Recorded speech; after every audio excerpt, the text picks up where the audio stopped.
그래서 매질이 위아래로 움직이기 때문에 잠시 후에 파동의 모습을 그리면 매질이 어느 방향으로 진동하는지를 알 수가 있다라는 얘기를 했던 겁니다.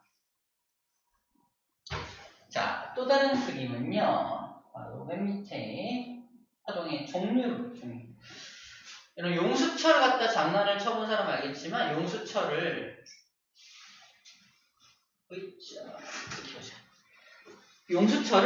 잡고서 위아래로 이렇게 막 흔들어요. 위아래로 흔들면 뭔가 출렁출렁 앞으로 뭐가 가잖아. 가는 건 용수철이 가는 게 아니야. 용수철은 이 제자리에서 위아래로 떨리고만 있고 뭔가 앞으로 출렁출렁 가는 것처럼 보이는 건 에너지가 가는 겁니다. 에너지가 막 가는 것처럼 보여. 용수철이 따라가는 건 아니잖아. 그치? 용수철은 어떻게 말하고 있어? 용수철은 위아래로 진동만 하고 있는 거예요.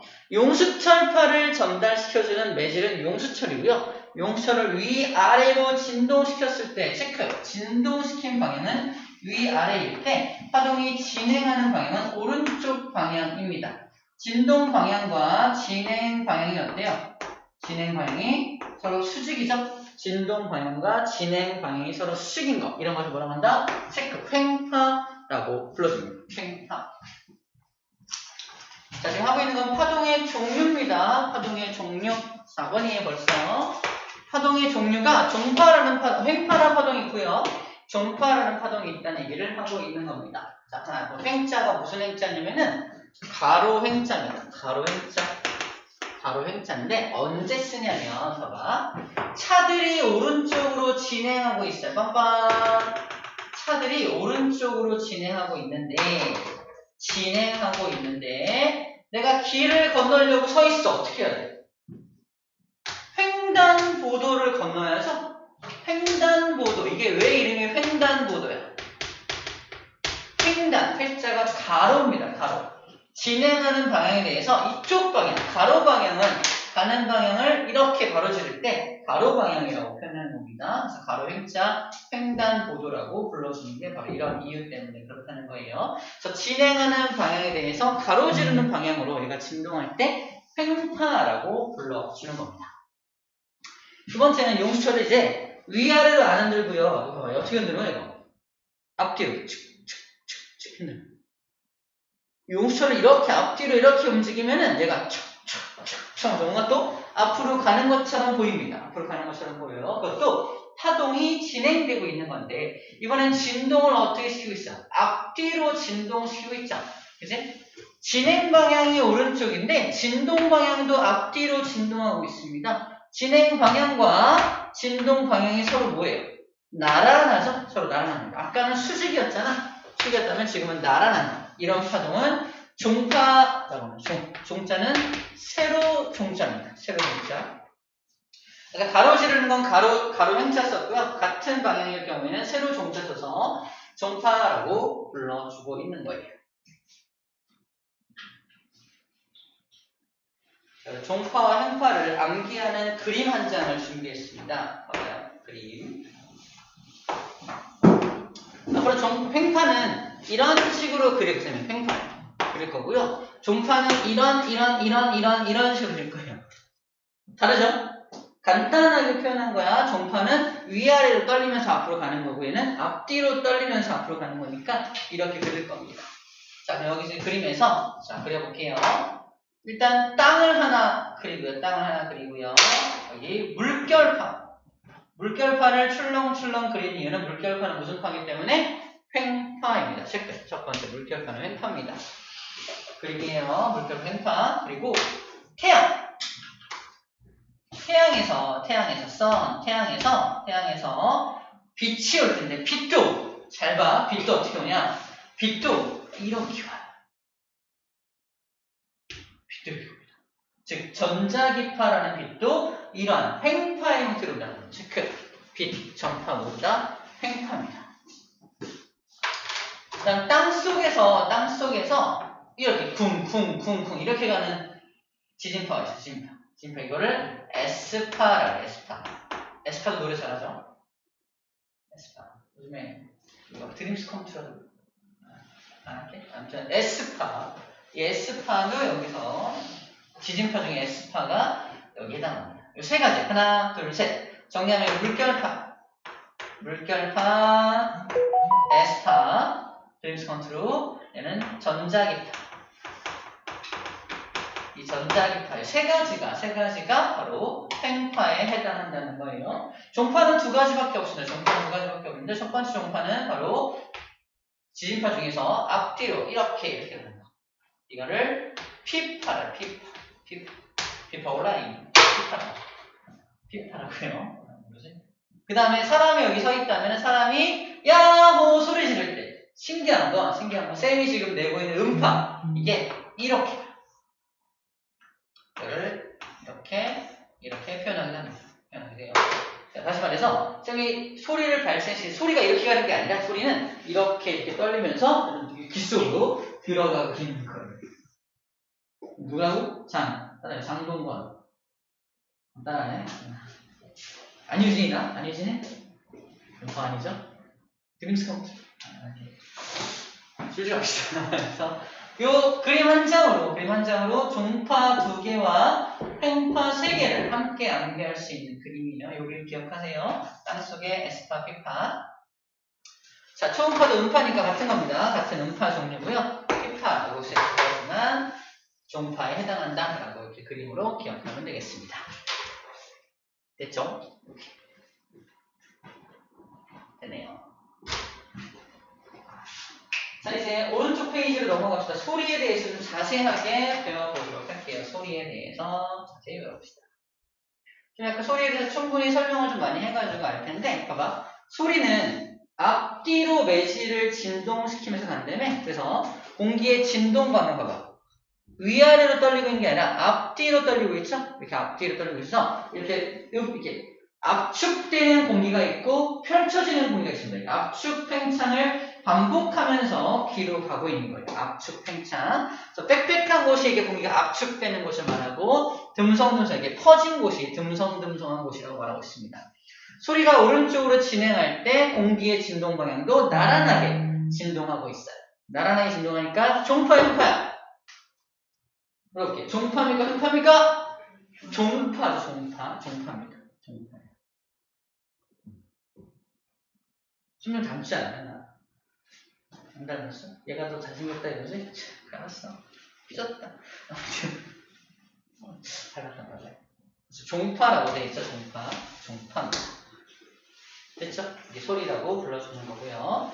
자, 물체가 진동하면 제가 북을 치고 있잖아. 쌤은 여기 성대를 진동하는 것처럼 북을 둥 진동시키면 진동하는 것으로부터 에너지가 나와서 즉 음파라는 에너지가 나와서 이렇게 공기를 먼저 진동을 시키고요. 고막을 귀에 들어와서 고막을 진동을 시켜서 사람이 소리를 인식하게 되는 겁니다. 고막을 진동시켜서 어떻게 인식하냐에 대한 개념은 생명과학이라는 파트에서 자세히 배우는데 지금은 물리 파트를 배우는 중이니까 일단 소리가 어떻게 전달되는지가 더 중요한 내용을 다뤄주고 있습니다. 또 중요한 거, 소리는 매질이 있어야지만 전달된다 그랬죠? 아까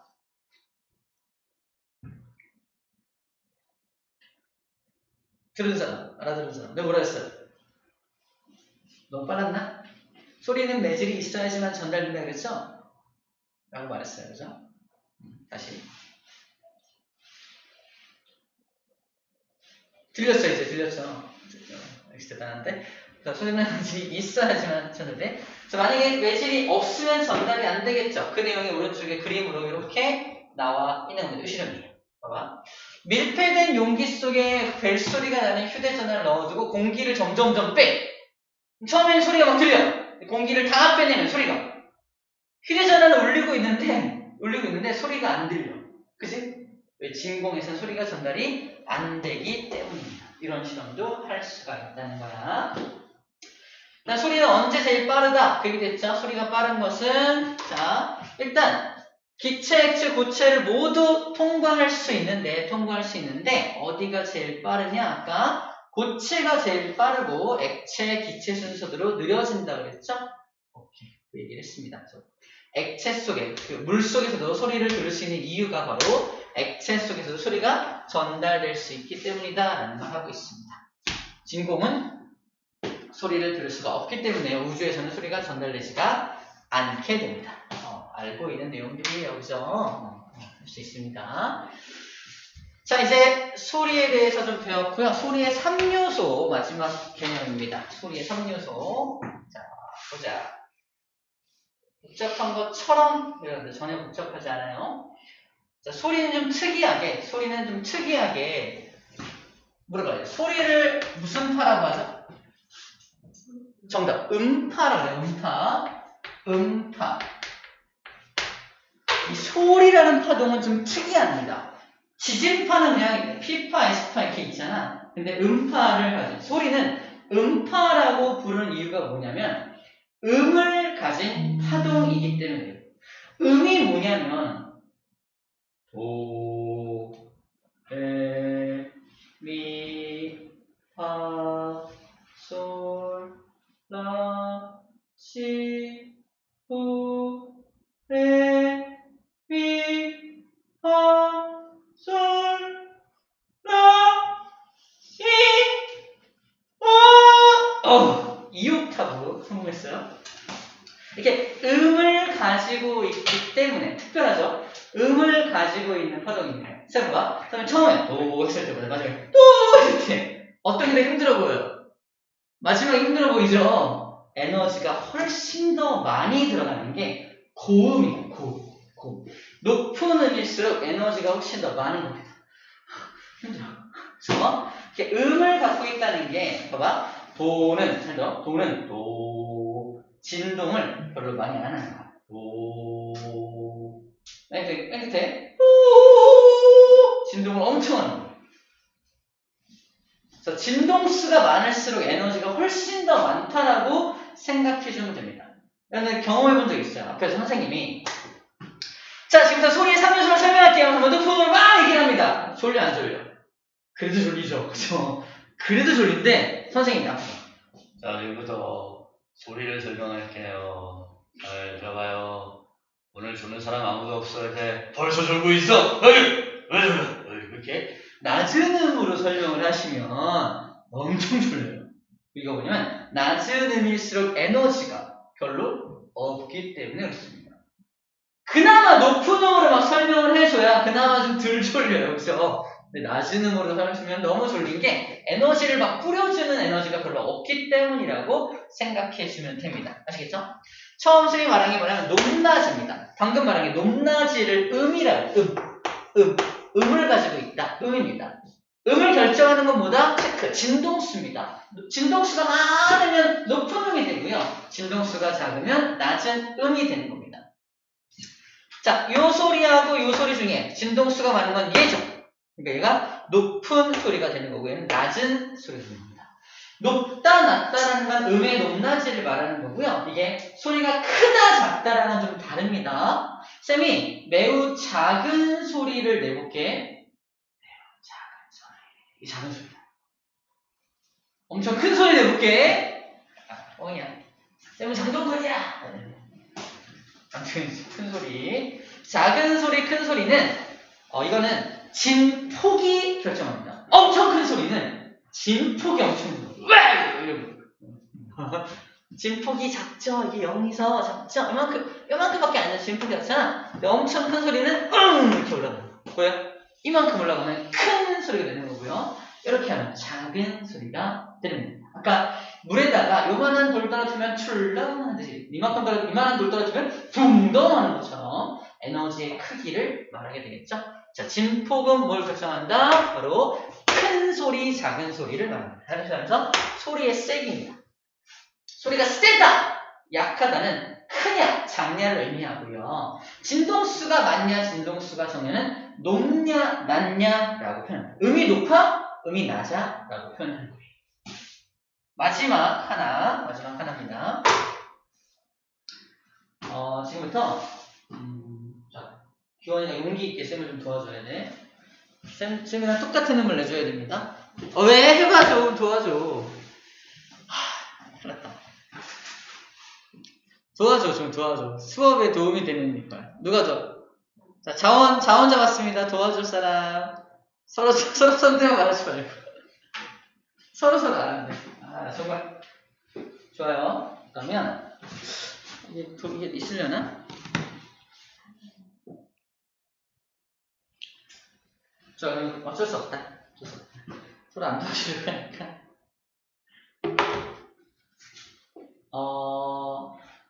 상상할 때 해보자. 눈을 감고 누가 내는 소리인지를 맞추는 거예요.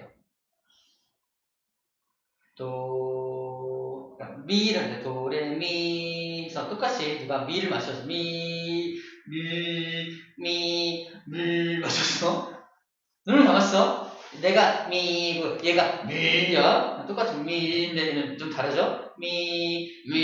좀 다르죠? 눈을 감고 자 여기는 장동건이고 얘는 옥동자예요. 장동건 누가 낸 소리 맞춰봐. 시작. 누가 낸 소리야? 옥동자죠. 그치? 똑같은 미라는 소리를 내고 있지만 같은 높낮이에 같은 세기를 내고 있지만 누가 낸 소리인지 알아요? 몰라요? 왜 몰라? 누가 낸 소리인지 알지. 그죠? 누가 낸 소리인지 압니다. 또 다른 예를 들어볼게요. 우리 악기 연주할 때 바이올린 가지고 소리 냈어. 그죠? 잘한다. 그지? 피아노로 똑같아요. 띵 그죠? 피아노 소리 똑같은 미를 낼 거야. 하고 띵 그죠? 자 이게 피아노 소리인지 바이올린 소리인지 맞춰봐. 눈 감아서 무슨 소리? 누구 소리야?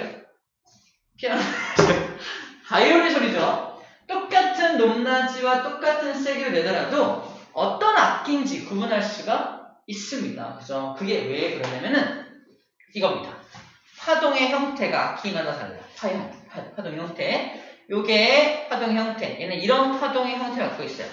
자, 0점을 기준으로 진폭도 똑같죠? 진폭 똑같고 진동수도 똑같습니다. 진동수 똑같아.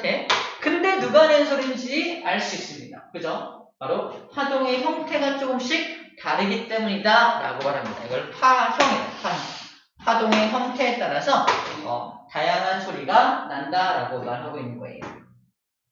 이렇게 소리는 높낮이도 있고 세기, 약하기, 강약, 큰 소리의 세기도 있고요. 높낮이도 있고 마지막에 음색이라는 표현을 얘기하는데 음색, 파동의 형태가 다르면은 뭔지 알 수 있다 라고 있습니다. 자, 이 세 가지가 소리의 3요소예요. 소리는 이 세 가지 요소를 모두 가지고 있게 됩니다. 그렇구나 라고 일단 이해해주면 될 것 같습니다. 자, 그리고 이거는 경험적으로 알 수 있는 부분인데 이거가 소리가 소리가 에너지라죠. 선생님이 소리는 에너지야 라고 여러분들한테 얘기했는데 소리가 진짜 에너지인지 아닌지를 알 수 있는 방법이 있어요. 첫 번째, 소리가 나는 스피커에다 손을 대보면은 손이 떨림이 느껴집니다. 그러면 그게 에너지가 느껴진다고 보면 되고요. 촛불 켜놓고 앞에서 북을 퉁 치면은 촛불이 떨려요. 안 해봤죠, 이거? 안 해봤죠? 촛불이 떨리는 이유가 시끄러워서 떨리는 게 아니라 촛불이 이렇게 탕 때리면은 공기가 이렇게 움직이잖아? 공기가 움직이면서 촛불도 같이 움직이게 되는 겁니다. 스피커 위에다 올려놓은 공이 이거는 어떻게 해야 돼? 스피커를 갖다 놓고 공을 어떻게 올리지? 스피커가 있고 위에다 공을 올리나 보다. 만약에 스피커 공 올릴 때 공이 둥둥둥 움직이는 모습 이런 것도 에너지가 느껴지는 부분이라고 봅니다. 아하! 그렇구나. 자, 그래서 오늘 파동에 대해서 배워봤고요. 밑에 개념 확인 퀴즈가 1, 2, 3, 4번 있어요. 45쪽에 거기 빠르게 좀 풀어볼게요.